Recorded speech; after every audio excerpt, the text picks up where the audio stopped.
Hello दोस्तों, कैसे हैं आप लोग। उम्मीद करते हैं कि आप लोग अच्छे होंगे और अपने अपने तैयारी में लगे होंगे, क्योंकि आप लोगों को गुड न्यूज़ तो मिल ही गया होगा।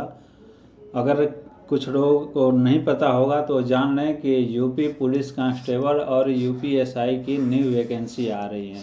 इसकी नोटिफिकेशन आप लोगों को बहुत जल्द देखने को मिलेगी, तो इसलिए अपने तैयारी में और जोश के साथ और ज़ोर शोर से लग जाइए। इसमें हम लोग देखेंगे कि किस पोस्ट के लिए, किस विभाग में किस पोस्ट के लिए कितने कितने सीटें आ रही हैं। ठीक है, इसकी एज लिमिट क्या है। ठीक है, जनरल के लिए कितनी एज लिमिट रखी गई है, महिलाओं के लिए कितनी एज लिमिट रखी गई है, एससी एसटी के लिए कितनी एज लिमिट रखी गई हैं। ठीक है ना। यूपीएसआई के लिए अगर बातें करें तो यूपीएसआई के लिए क्या एज लिमिट रखी गई हैं, इसकी हम लोग चर्चा करेंगे। सिलेक्शन प्रोसेस में देखेंगे कि सिलेक्शन प्रोसेस जो है वो किन किन चरणों से होकर आप लोगों को गुजरना पड़ेगा जिससे आपको फाइनल सिलेक्शन मिले, तो इसकी भी हम लोग डिटेल में चर्चा करेंगे। वहीं फिजिकल स्टैंडर्ड की बातें करें तो इसमें हम लोग देखेंगे कि दौड़ कितनी रखी गई हैं। ठीक है, महिलाओं के लिए कितनी दौड़ हैं, कितने किलोमीटर के, कितनी टाइमिंग है। ठीक है ना, टाइम लिमिट क्या है इसके दौड़ के, तो इसमें हम लोग अच्छे से विशेष चर्चा करेंगे डिटेल में। वहीं अगर योग्यता की बातें करें, क्वालिफिकेशन की, तो यूपी पुलिस कांस्टेबल की लिए कितनी आपकी योग्यता होनी चाहिए, यानी क्वालिफिकेशन क्या होनी चाहिए, और यूपीएसआई के लिए क्वालिफिकेशन क्या होनी चाहिए, यानी आप इंटर पास हो, ग्रेजुएशन हो, पोस्ट ग्रेजुएशन क्या है, इसकी हम लोग विशेष तौर पर देखेंगे।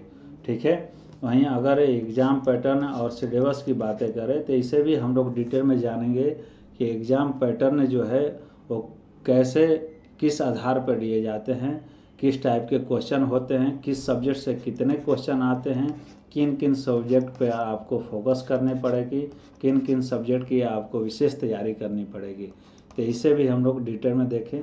सबसे पहले अगर हम लोग बात करें वैकेंसी की, तो आइए उस पर हम लोग चर्चा करते हैं कि उसकी जो सूचना मिली है उसकी नोटिफिकेशन बहुत जल्द देखने को मिलेगी। तो ये सूचना जो मिली है यूपी पुलिस के लिए, और टोटल पोस्ट आ रही हैं 19,220 यूपी पुलिस कांस्टेबल की। इसकी सूचना उत्तर प्रदेश जो सिलेक्शन बोर्ड हैं उन्होंने अपने ट्विटर हैंडल पर डाले हैं 19,220।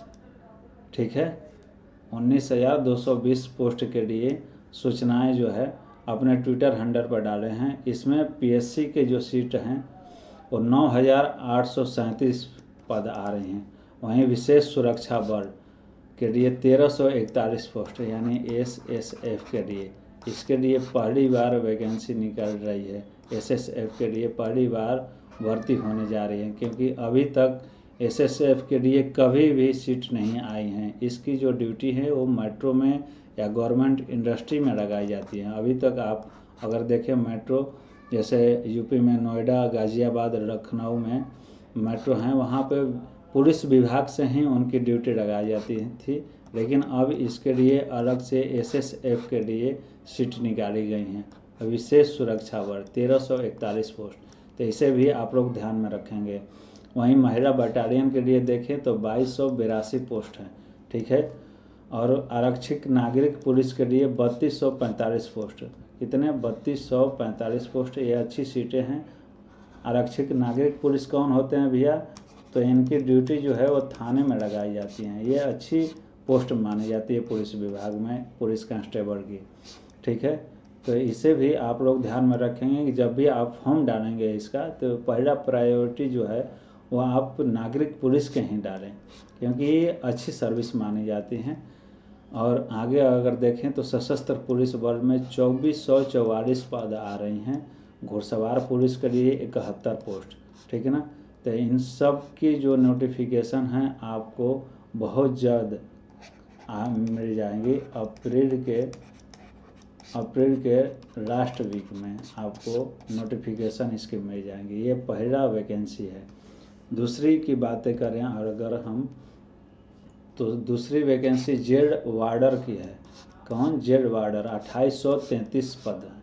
2,833 पद आ रही हैं इसके लिए। जेड वार्डर की भी अच्छी सर्विस मानी जाती है, क्योंकि इनकी जो ड्यूटी की टाइमिंग है वो फिक्स रहती हैं, ठीक ना, ड्यूटी की टाइमिंग फिक्स रहती हैं। इसलिए अगर आप चाह रहे हैं ना कि हायर लेवल की और आप प्रिपरेशन कर सकते हैं हायर लेवल के पोस्ट के लिए, जैसे यूपीएसआई या यूपीपीसीएस की, तो आप जेड वार्डर बन जाइए और आपके पास पर्याप्त समय रहेगा, आप आगे की तैयारी कर सकते हैं अच्छे से, ठीक है। तो ये भी अच्छी पोस्ट मानी जाती हैं, इसके भी आप लोग ध्यान देंगे। 2833 पद आ रही हैं, यह दूसरी वैकेंसी है। तीसरी की अगर हम लोग बातें करें तो उप निरीक्षक के पद आ रहे हैं। उप निरीक्षक के पद पे 4543 पद आ रहे हैं। 4543 पोस्ट के लिए वैकेंसी निकल रही है। ये कौन होते हैं? तो यूपीएसआई कहा जाता है, यानी कि दरोगा, ठीक ना। तो ये अच्छी सर्विस है दरोगा की। अगर ये पोस्ट अगर हम लोग देखें, इस पर चर्चा करें, तो पिछली बहाली जो यूपी दरोगा की हुआ था, ये एसआई की, वो 2021-22 में हुआ था। उसके बाद लंबे इंतज़ार के बाद आप लोगों को फिर से यूपी दरोगा की सीटें आ रही हैं, वो 4543। तो अच्छी सीटें हैं, आप लोग इस पर अच्छे से फोकस करें और इसमें सिलेक्शन लें। अगर आपको अपने क्षेत्र में, अपने ज़िला में बाबू भौकाल बनाना है ना, तो आप यूपी दरोगा बन जाइए, क्योंकि दरोगा के पोस्ट ना भौकाल ही होता है। इसलिए आप लोग इस पे ध्यान दें और इसके अच्छे से तैयारी करें।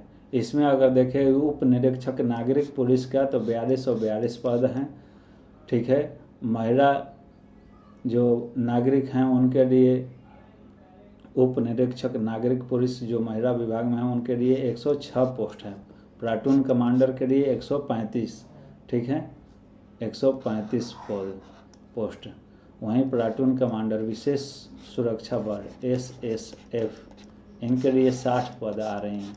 ये सारे तीनों के तीनों, ये तीसरी वैकेंसी आपको बता रहे हैं, तीनों के तीनों अप्रैल माह के अंत में आपको नोटिफिकेशन जारी हो जाएंगी, ये आप देखेंगे, ठीक ना। तो ये विशेष सूचना है आप लोगों को, इसलिए आप अभी से इसकी तैयारी में लग जाएं। आपके लिए पर्याप्त समय है अभी 5-6 महीना, इसलिए आप अभी से टाइम टेबल बना करके इसकी तैयारी करें। आइए आगे चर्चा करते हैं हम लोग कि इसकी आगे की प्रोसेस क्या क्या प्रक्रियाएं हैं। तो सबसे पहले अगर देख लें यूपी पुलिस कांस्टेबल एसआई में सभी विभागों में कितने कितने सीटें आ रही। तो यूपी एसआई में 4543 पद आ रही हैं, पीएससी में 1937 पद, यूपी एसएसएफ में 1341 पद, ठीक है, 1341 पद। महिला पीएससी में 2282 पोस्ट, ठीक है, महिला पीएससी में 2282 पोस्ट।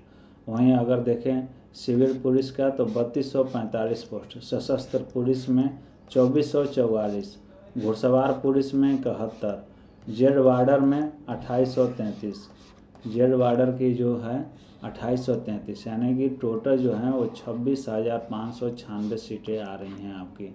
तो ये अच्छी सीटें हैं, ठीक है। पिछली बार जो पुलिस कांस्टेबल की 60,000 पोस्ट आई थी उससे ये कम है, फिर भी अच्छी अपॉर्चुनिटी है आप लोगों के लिए, क्योंकि जिनका सिलेक्शन पिछले वैकेंसी में नहीं हुआ था, किसी भी कारणवश अगर वो चूक गए थे, तो इसमें आप सिलेक्शन ले सकते हैं।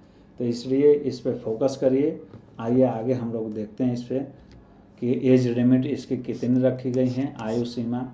तो जनरल कैटेगरी के जो हैं स्टूडेंट और EWS के लिए उनकी 18 वर्ष से लेकर 12 वर्ष तक का रखी गई है। फीमेल के लिए 18 वर्ष से 25 वर्ष, ठीक है, और OBC SC ST के लिए 18 वर्ष से 27 वर्ष।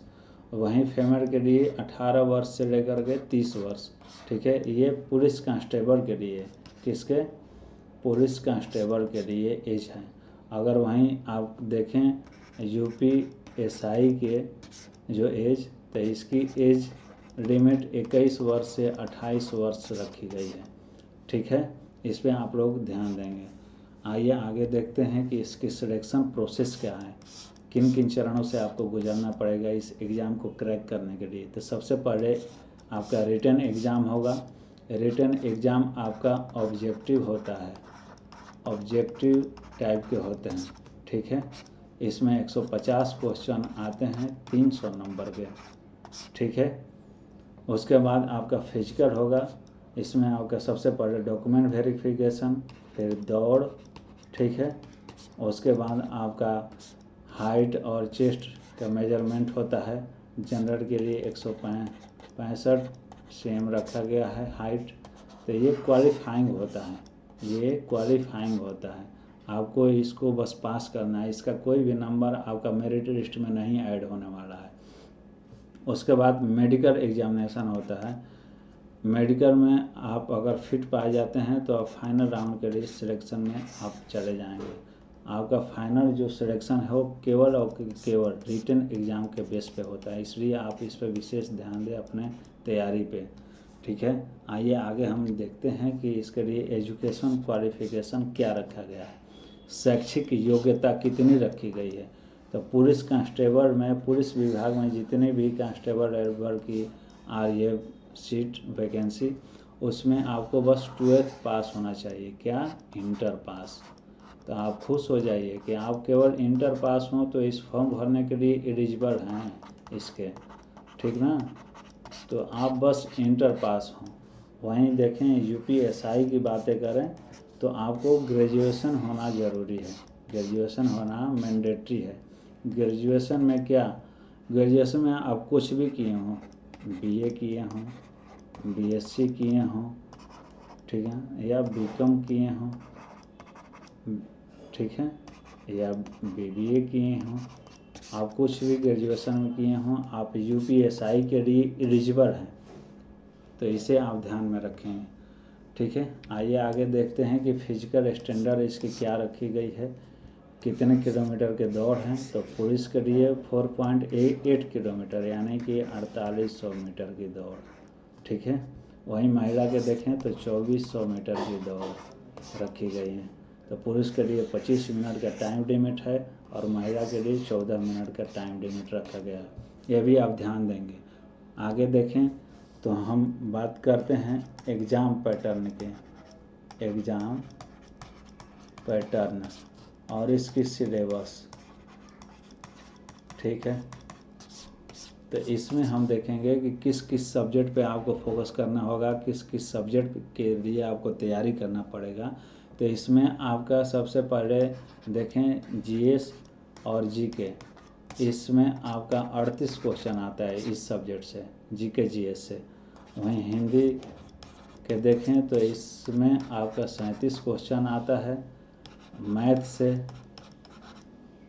आपका 38 क्वेश्चन आता है, और रीजनिंग देखें तो इससे 37 क्वेश्चन आता है। टोटल 150 क्वेश्चन आते हैं, 300 नंबर के होते हैं आपका ये पेपर, 2 नंबर प्रत्येक क्वेश्चन के लिए रखा जाता है। तो आपको GK GS, Hindi, math, reasoning इसकी प्रिपरेशन करनी होगी। जीके जीएस में अगर बातें करें तो आपका वहीं रहता है हिस्ट्री, ज्योग्राफी, पॉलिटी, साइंस, इससे क्वेश्चन बनते हैं। तो आप इसके लिए लूसेंट प्रेफर कर सकते हैं। लूसेंट इसके लिए रामबाण होता है, ठीक ना, आपको सिलेक्शन दिलाने के लिए जीके में। और वहीं हिंदी की अगर बातें करें तो हिंदी आप परीक्षा मंथन की बुक आती है एक यूपी में, अगर उसे आप पढ़ लें तो आप हिंदी में क्रैक कर ले जाएंगे, आप अच्छे से इसको पास कर जाएंगे 37 नंबर के लिए, ठीक है। मैथ रीजनिंग के लिए तो आपका फिक्स है, वहीं जो आप कर रहे हैं उसको बनाते रहिए मैथ, ठीक ना। तो इसमें और भी एक चीज़ें विशेष ध्यान देंगे कि इसमें माइनस मार्किंग है, जो कि एक गलती पर आपका 0.50% कट जाएंगे, ठीक है ना दोस्तों। तो इसे आप विशेष ध्यान दे करके चलेंगे। तो अभी से आप लोग तैयारी में लग जाइए। अच्छी न्यूज़ है, ये तीनों के तीनों वैकेंसी जो है वो अप्रैल के लास्ट वीक में आपका ये नोटिफिकेशन जो है वो जारी हो जाएंगे। इसलिए अभी से आप इसकी तैयारी में लग जाइए और अच्छे से तैयारी करिए, इसके एक टाइम टेबल बना कर रेगुलरिटी मेंटेन करके और इससे सिलेक्शन पाइए। अगर आपको वीडियो दोस्तों ये अच्छे लगे हों तो इसे शेयर करें, कमेंट करें और लाइक भी करें, ठीक है ना। थैंक यू दोस्तों।